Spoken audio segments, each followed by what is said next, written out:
with this video, I'm going to be going over strumming. We're going to go over some very basic strumming patterns because we're more going to be focusing on your strumming hand and the mechanics of how it works to smooth out the sound of your playing. So you're not going to be playing with a locked wrist where you're just doing a lot of arm movement. It's going to be a little bit of arm movement, but really it's in the wrist. Now if I come to the side, you'll see that there's more movement up and down that I'm doing. Or you could come in a twisting sort of a situation where the hand is doing this. I mean, I tend to do this sort of movement, but up and down with your wrist this way is also good.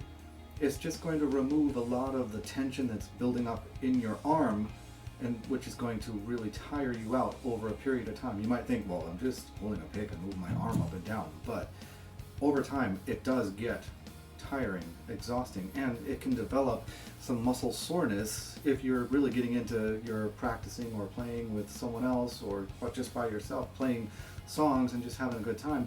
Over time, and maybe with the repetition of many different days, weeks, months, however way you want to look at it, it does build up tension and muscle soreness throughout your entire arm.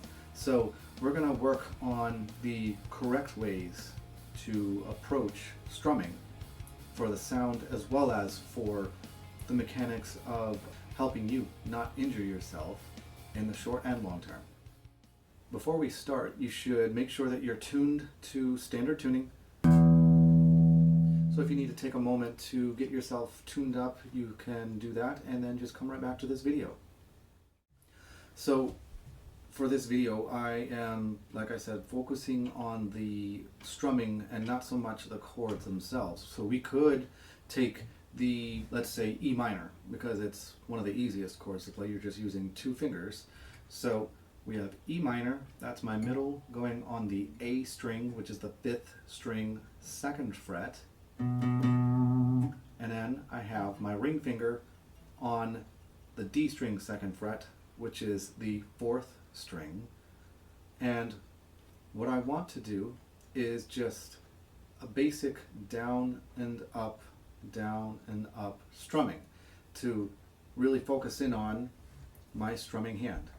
So I'm gonna do it nice and slow. So I'll do that downstroke again and watch how as I'm coming down, or just before, you can call it the wind up, as I'm about to start my down strum, my hand isn't just like this. I actually come up a little bit and then allow my wrist to do the rest of the work. My forearm only comes maybe about 2 or 3 inches of movement, and then the rest is my wrist. Now when I come back up, it's the exact opposite, where it's coming back up, my forearm is coming back up that 2 or 3 inches, and my wrist does the work coming back up.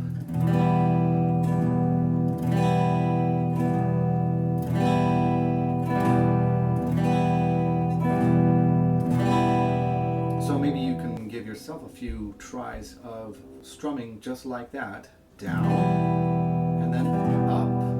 Take it slow at first because it's not going to be the easiest thing to do, because you have to consciously tell yourself what you're doing. Now earlier in the video I mentioned that you can either go this way or you can twist this way. So it would be similar to the original one where I was moving my forearm and going down and up, but I'm going to actually see that I move my forearm even less when I'm just going down and up with this twisting of my wrist.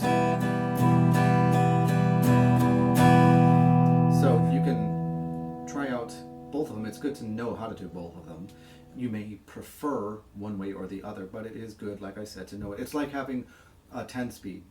It's better than having just that one speed. So when you're going uphill, you have to work that much harder just to get uphill. Whereas in a 10 speed, you can click the lever down so that you can go to an easier gear to go uphill. So in this way, you have a couple of gears that you can work with your strumming.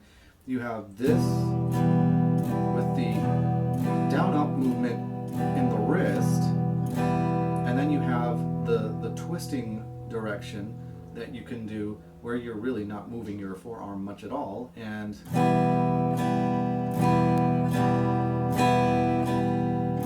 getting that movement in a twist. Now I'm going to adjust a little bit to show both again. Now I'm going to work with the down up.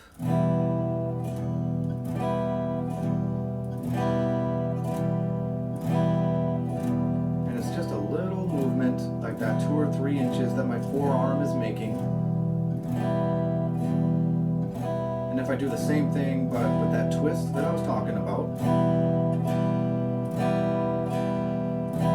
my forearm doesn't really move at all. You can see the lower half of my wrist does move a little bit just because it's a twist that I'm performing with my forearm and wrist. But the most important part is this piece here, my 2 fingers holding the pick. Now, some of you maybe hold the pick like this and work it that way. That's fine too. I mean, you have this open palm situation that I like to use.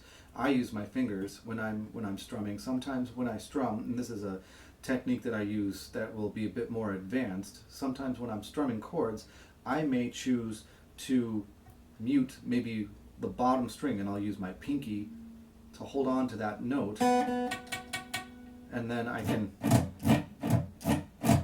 strum this way. Whatever the case might be, you have a lot of options, and you'll start to learn how to use your fingers in your strumming hand in a lot of new ways as you develop your skills.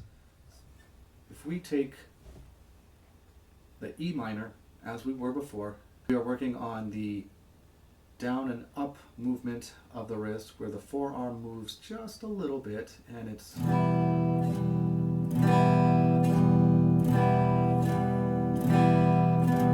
and notice also the overlap of my pick.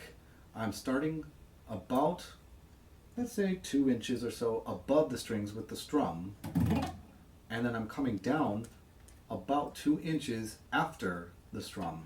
So I get every string, even if I were to be blocking one of the strings, I'm still getting 2 inches above and 2 inches below to get a nice full sound.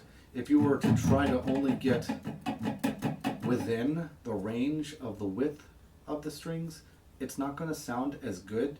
It's just because you're trying to control too much. You need to allow for the full strum, and you'll get a nicer, crisper sound. So I hope that's helpful in some of the basics of the mechanics of strumming.